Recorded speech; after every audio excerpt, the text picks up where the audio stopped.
हे what's up guys, welcome back once again. दोस्तों, आज की कहानी जो एक्सप्लेन करने जा रहे हैं वो असल में एक 19 साल के लड़के की दास्तान है जो अपनी लाइफ में एक एक करके सब कुछ खोता जा रहा है, पर एक औरत ने उसका खोया हुआ सब कुछ उसे लौटा दिया। पर कैसे, चलिए देखते हैं। हेलम नाम का लड़का जिसके डैड की अच्छी खासी प्रॉपर्टी है, पर वो फिर भी अपने घर के थोड़ी दूर एक ट्री हाउस में रहता है और वहाँ से लोगों के ऊपर नज़र रखता है अपनी दूरबीन से। ये उसकी बचपन की आदत है, लोगों की निजी कामों पर नज़र रखना। आज तक किसी को इस बारे में कुछ पता नहीं चला है। अब घर जाकर उसे पता चलता है कि उसकी बहन लूसी अब यूनिवर्सिटी जा रही है, इसीलिए वो बहुत उदास हो जाता है क्योंकि अब वो अकेला पड़ जाएगा। यह हम देख पाते हैं कि इस फैमिली में टोटल 4 लोग हैं। हेलम, उसकी बहन लूसी, उसके डैड जूल्स और उसकी स्टेप मदर वैनिटी। उसकी रियल मॉम की कुछ सालों पहले न जाने कैसे पर मौत हो गई और उनकी मौत की वजह वो वैनिटी को ही मानता है, इसीलिए उसे ज़्यादा वो बातचीत नहीं करता। घर जाकर दोनों भाई बहन एक अच्छा टाइम स्पेंड करते हैं। लूसी उसके साथ में क्लब चलने को कहती है, लेकिन वो मना कर देता और कहता है कि उसे उसके ट्री हाउस में रहना पसंद है। और वहाँ जाकर वो देखता है कि एक घर में एक लेडी अपने बच्चे को फीड कर रही है, तो वो उसकी पेंटिंग बनाना शुरू कर देता है। या हम उस ट्री हाउस में उसकी मॉम की एक बहुत बड़ी सी पेंटिंग भी देखते हैं। जब वो उन्हें मिस करता है तो इस पेंटिंग को देख लेता है और खूब रोता है, क्योंकि एक वही थी जो उसकी चीज़ों को समझती थी और अब तो हर कोई उससे बस दूर जाना चाहता है। कुछ ही देर में उसके पेरेंट्स भी आ जाते हैं और हेलम उन्हें भी छुप कर देखता है, जिसके बाद वो सोने के लिए चले जाते हैं। अब अगले दिन लूसी यूनिवर्सिटी जाने के लिए रेडी होती है। वो हेलम को आवाज़ लगाती है ताकि वो उसे आखिरी बार मिल सके, लेकिन वो बाहर नहीं आता, न जाने किस वजह से। पर जब वो कार में बैठ जाती है तो उसकी कार के पीछे पीछे दौड़ने लगता है। शायद उसे उसकी गलती का एहसास हो चुका था, लेकिन तब तक बहुत देर हो चुकी थी और वो उससे दूर चली जाती है। अब लंच पर ये तीनों बैठे होते हैं। जूल्स कहता है कि तुम्हें भी अपनी बहन की तरह पढ़ना लिखना चाहिए, ये सब छोड़ दो, कुछ अच्छे पैसे कमाओ। लेकिन हेलम को लगता है कि ये सब वैनिटी की चाल है उसे यहाँ से दूर भगाने के लिए, इसीलिए वो साफ साफ मना कर देता है कि वो कहीं नहीं जा रहा है, वो यहीं रहेगा, और ये बोलकर वो उठकर चला जाता है। जब वो शाम में घर आता है तो देखता है कि जूल्स और वैनिटी उसके बारे में ही बात कर रहे हैं, जिसमें जूल्स कहता है कि वो किसी भी तरह से हेलम को मना लेंगे और उसे कहीं दूर भेज देंगे। लेकिन हेलम इस बात से बहुत नाखुश होता है और वहाँ से सीधा पहुँच जाता है एक झील पर, जो कि उसकी मॉम की फेवरेट जगह थी। वहाँ उनकी एक बोट भी मौजूद थी जहाँ वो अपने डैड को भी लेकर आता है। उनसे पूछता है कि क्या उस दिन आपने और वैनिटी ने मेरी मॉम को डुबा कर मार डाला। ये सुनकर उसके डैड बहुत हैरान हो जाते हैं और बताते हैं कि ऐसा कुछ भी नहीं है। उस दिन तुम्हारी मॉम ने ज़्यादा ओवरडोज ले ली थी, जिस वजह से उन्हें चक्कर आना शुरू हो गए, और जब वो पानी में गिरी तो वो तैर नहीं सकी और जिस कारण डूबने से उनकी मौत हो गई। लेकिन हेलम को अभी भी यकीन नहीं है, वो किसी भी तरह से उन्हें झूठा साबित करके रहेगा। अब कहानी आगे बढ़ती है। उस दिन कुछ बच्चे आकर हेलम का ट्री हाउस तोड़ देते हैं, जिस वजह से उसे कुछ समय के लिए अपने सामानों को घर में शिफ्ट करना पड़ता है।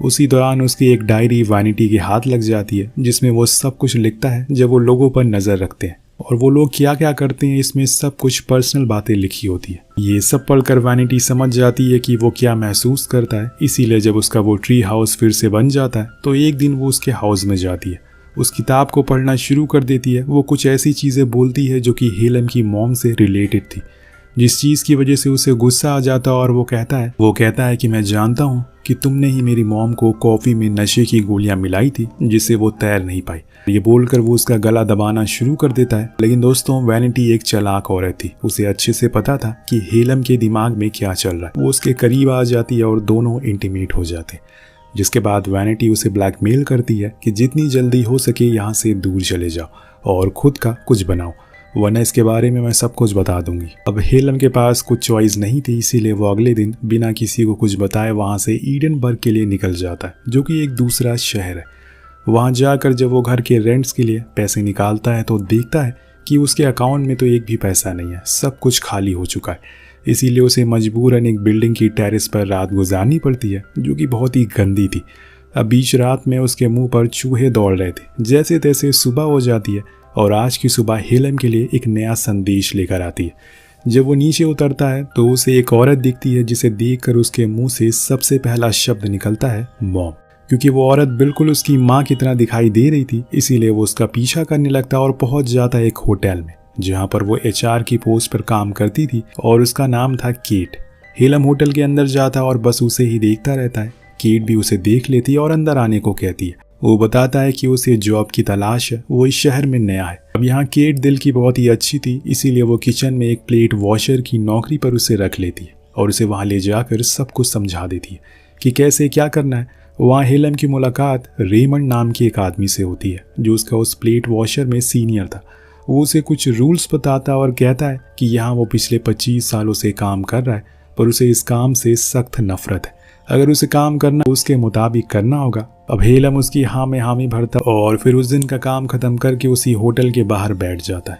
केट के इंतजार में वो उसका पीछा करता है ताकि उसके घर का उसे पता मिल सके। वो देखता है कि केट वहाँ से एक कैफ़े में आ गई है जहाँ वो अपने दोस्तों के साथ चिल कर रही है, जिसके कुछ देर बाद वो अपने घर के लिए निकल जाती है। अब हेलम भी पीछे पीछे चलता रहता है और फाइनली उसके गेट तक पहुँच जाता है, लेकिन अंदर जाने की उसकी हिम्मत नहीं हो रही थी, इसीलिए वो उस रात वहीं बैठकर सो जाता है और अपनी माँ की फोटोज को देखता रहता है। कुछ दिन का समय ऐसे ही बीत जाता है और हेलम केट को ऐसे ही हर मोड़ पर देखता रहता है। वो चाहता था कि हर समय केट उसकी नज़रों के सामने रहे। इधर उसकी अब रेमंड से भी अच्छी दोस्ती हो गई थी, इसीलिए वो आज जल्दी घर जा रहा है। लेकिन जब वो देखता है कि केट अभी भी ऑफिस में है तो उसके घर जाने का डिसाइड कर, ताकि वहाँ जाकर वो उसके बारे में कुछ बातें पता लगा सके। उसका गेट पर पहुँचने पर वो बड़ी ही आसानी से उस गेट को खोल लेता है और उसके घर की सारी चीज़ों को देखने लगता है। इसी बीच उसकी नज़र पड़ती है सामने उसके होटल के क्लॉक टावर से, जहाँ से केट का घर साफ दिखाई दे रहा था।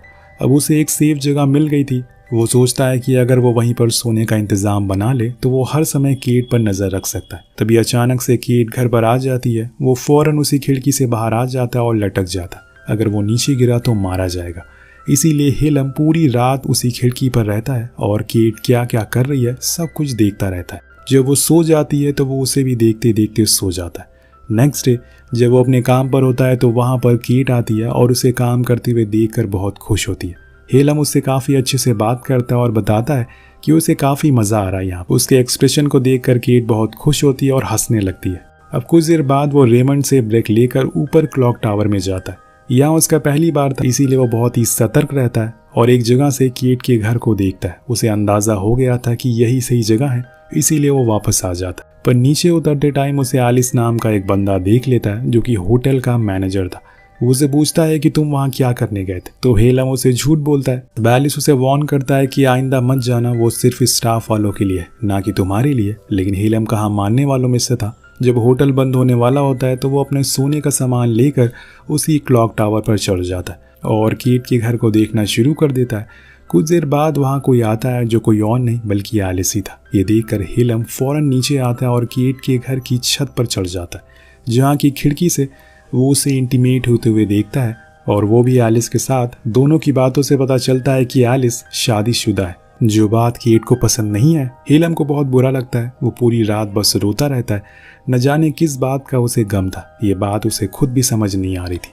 अब सुबह होने पर वो पुलिस स्टेशन जाता है। वहाँ एक अपनी स्टेप मदर वैनिटी के खिलाफ एक FIR दर्ज करवाता है कि उन्होंने उसकी रियल मॉम को डुबा कर मार डाला और उसका कहना है कि उन्होंने खुद ही कन्फेस किया कि वो ऐसा कर चुकी हैं। खैर फिर से काम पर आने के बाद वो पकड़ा जाता, क्योंकि जब वो क्लॉक रूम पर जा रहा था तो उसे एलिस देख लेता और उसके पीछे पीछे ऊपर पहुंच जाता है। वो समझ जाता है कि वो वहाँ केट के ऊपर नज़र रखने जाता है, इसीलिए उसे जॉब से वो निकलवा देता है।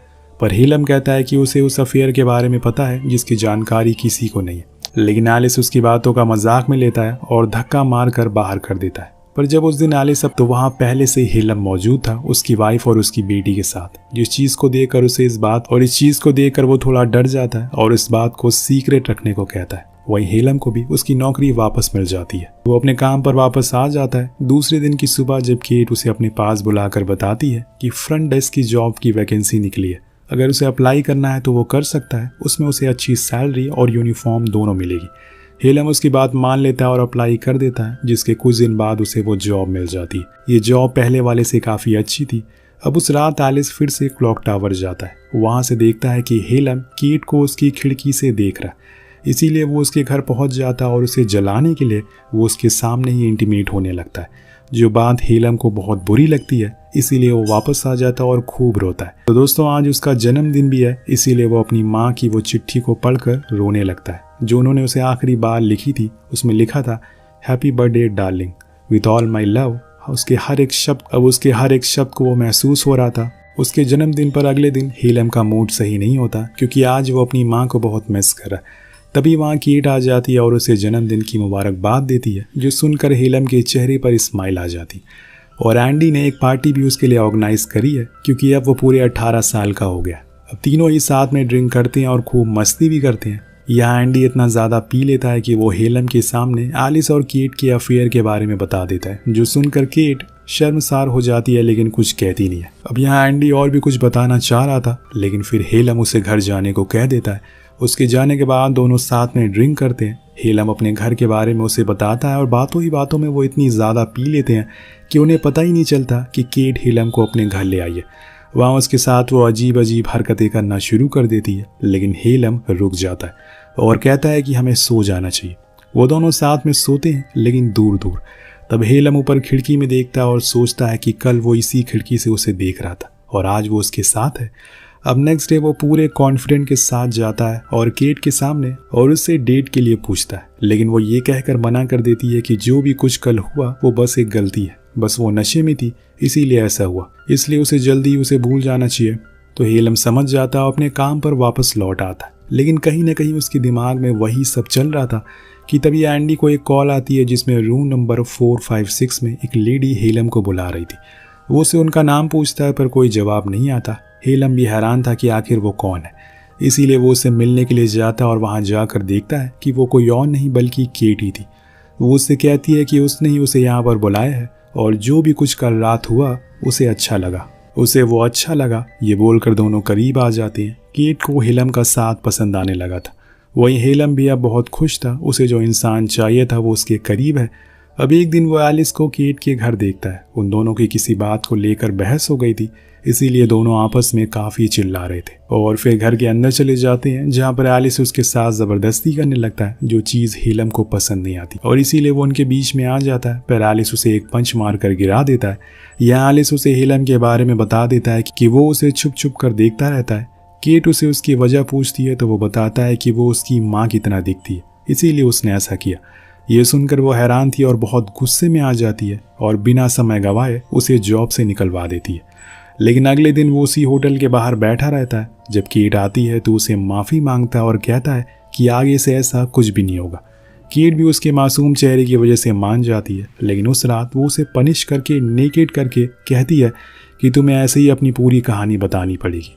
तब हेलम बताता है कि उसके बचपन की आदत है, जब बचपन में उसकी माँ की मौत हो गई तब वो बिल्कुल अकेला पड़ गया और उसे अपनी माँ की फ़ोटो भी दिखाता और एक ड्रेस भी जो कि उन्हीं की थी। जब उस ड्रेस को केट पहन कर आती है तो वो रोना शुरू कर देता है क्योंकि वो बिल्कुल उसकी माँ की तरह लग रही थी और आज उन्हें वो बहुत मिस कर रहा है। यहाँ केट एक मैच्योर वुमन की तरह उसको सहारा देती है और उस दिन के बाद से दोनों के बीच में काफ़ी अच्छी दोस्ती हो जाती है। अब हेलम केट को कैसे लोगों पर नज़र रखी जाती है ये सिखाता है, जिस चीज़ में उसे काफ़ी मज़ा भी आता है।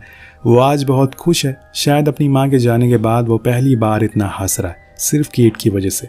लेकिन एक दिन फिर से उसका अतीत उसे ढूंढते ढूंढते यहाँ तक आ जाता है। उसके डैड और स्टेप मदर दोनों ही होटल आते हैं हेलम से मिलने के लिए, क्योंकि उन्हें वो FIR मिली थी जिसकी मदद से उन्होंने हेलम को ढूंढ लिया। तो यहाँ वैनिटी केट को हेलम के साथ देखकर हैरान थी। दरअसल जूस बताता है कि उनके ऊपर बहुत कर्ज है, इसीलिए उसे अपनी मॉम की वसीयत पर साइन करना होगा, जिसकी मदद से वो इस कर्ज को पूरा उतार सकते हैं। लेकिन हेलम अच्छे से जानता है कि वो ऐसा कुछ भी नहीं करने वाला और अगर उसने ऐसा किया तो सारा पैसा वैनिटी खा जाएगी, इसीलिए वो मना कर देता और वहाँ से जाने लगता है। तब वैनिटी अपना असली रूप दिखाती है और केट के लिए बहुत बुरे शब्दों का इस्तेमाल करती है। हालांकि उस समय वो हेलम कुछ नहीं कहता, लेकिन उसे पूरी रात वही बात सताती रहती है। इसीलिए वो अगले दिन अपने घर पहुंच जाता है और वैनिटी को ज़बरदस्ती पकड़कर उसी झील के पास ले जाता है और उसे डुबाना शुरू करता है। लेकिन आखिरी समय पर उसे अपनी गलती का एहसास होता है, इसीलिए वो उसे बाहर निकाल लेता है और अपनी इस गलती के लिए माफ़ी भी मांगता है और शुक्र है कि वैनिटी की जान बच गई थी। तभी वहाँ उसके डैड भी आ जाते हैं जो उसे बताते हैं कि तुम ऐसे किसी को ब्लेम नहीं कर सकते। अपनी मॉम की मौत के लिए उन्होंने खुद की जान लेने का फैसला किया। मैंने उन्हें बहुत रोकने की कोशिश करी, लेकिन उन्हें मेरा साथ पसंद नहीं था, इसीलिए आखिरी समय पर उन्होंने सबको अलविदा कहने का फैसला लिया। पर वो तुमसे बहुत प्यार करती थी, हमेशा मुझसे कहती थी कि हेलम को अपनी तरह एक बड़ा आदमी बनाना। अपनी माँ की बातों को सुनकर हेलम रोने लगता है और डैड के गले लग जाता है।